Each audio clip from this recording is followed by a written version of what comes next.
Q news లో పనిచేయటకు senior video editors కావాలను సంప్రదించవలసిన నెంబర్లు 8688960884. జనం చిత్తుగా ఓడగొట్టిన కేసీఆర్ కు బుద్ధి రాలే. స్థానిక ఎన్నికల్లోనూ బీఆర్ఎస్ కు గుణపాఠం తప్పదు. సీఎం రేవంత్ అధికారం పోయిందన్న బాధలో కేటీఆర్ ఏదేదో మాట్లాడుతున్నాడు.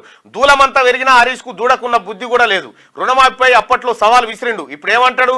ఇప్పటికే ₹1,00,000 వరకు రుణమాఫీ చేసినాం. జూలై 31లోగా 1,50,000 దాకా చేస్తాం. 15 ఆగస్టు వరకు 2,00,000 వరకు మాఫీ చేస్తాం. 50 ఎకరాల్లో 100 కోట్లతో స్కిల్ యూనివర్సిటీ 6 గ్యారంటీల అమలు ఆగదని వెల్లడి. కల్వకుర్తిలో జైపాల్ రెడ్డి విగ్రహావిష్కరణ అంటూ ఒక వార్తను చూస్తా ఉన్నాం. ఇక ఆగస్టు 1న స్కిల్ యూనివర్సిటీకి శంకుస్థాపన చేయబోతా ఉంది తెలంగాణ ప్రభుత్వం. స్కిల్ యూనివర్సిటీకి రంగారెడ్డి జిల్లా ముచ్చర్లో శంకుస్థాపన చేస్తామని సీఎం రేవంత్ రెడ్డి ప్రకటించారు. రాష్ట్రంలోని యువతకు ఉపాధి అవకాశాలు పెంచేందుకు ముచ్చర్ల వద్ద 50 ఎకరాల్లో 100 కోట్లతో యంగ్ ఇండియా స్కిల్ యూనివర్సిటీని ఏర్పాటు చేస్తున్నాం. ఆగస్టు 1న పనులు ప్రారంభిస్తాం అది ఆయన వెల్లడించారు. కల్వకుర్తి నియోజకవర్గానికి 100 పడకల హాస్పిటల్ను మంజూరు చేస్తామన్నారు. నియోజకవర్గంలో R&B గెస్ట్ హౌస్, R&B రోడ్ల కోసం 180 కోట్లు ఇస్తామని చెప్పారు. హైదరాబాద్ కల్వకుర్తి జాతీయ రహదారిని 4 లేన్ల రోడ్డుగా అభివృద్ధి చేస్తామని, తాను చదువుకున్న తాండ్రా హై స్కూల్ కోసం 5 కోట్లు కేటాయిస్తామని సీఎం ప్రకటించారు.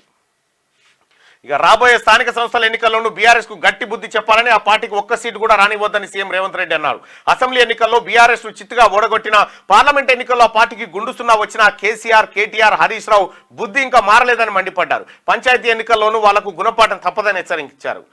కాంగ్రెస్ అధికారంలోకి వచ్చింది, పేదలకు కష్టాలు వచ్చాయని కేసీఆర్, కేటీఆర్, హరీష్ రావు అంటున్నారు. పేదలకు కాదు, కేసీఆర్ కుటుంబానికే కష్టాలు వచ్చినాయి. అధికారం పోయిందన్న బాధను దిగమింగుకోలేక ఏదేదో మాట్లాడుతున్నారని ఆయన విమర్శించారు. ఇది ప్రజాప్రభుత్వం అని, ఇచ్చిన హామీలు తప్పక అమలు చేస్తామని తెలిపారు. ఆదివారం నాగర్ కర్నూలు జిల్లా కల్వకుర్తిలో కేంద్ర మాజీ మంత్రి జైపాల్ రెడ్డి కాంస్య విగ్రహానికి విగ్రహావిష్కరణ సభ జరిగింది. అందులో సీఎం రేవంత్ రెడ్డి పాల్గొన్నారు. ఇక జనం చిత్తుగా ఓడగొట్టిన వాళ్ళకి బుద్ధి రాలేదని టీఆర్ఎస్ పార్టీగా క్యూ న్యూస్ లో పనిచేయటకు సీనియర్ వీడియో ఎడిటర్స్ కావాలను సంప్రదించవలసిన నెంబర్లు 8688960884.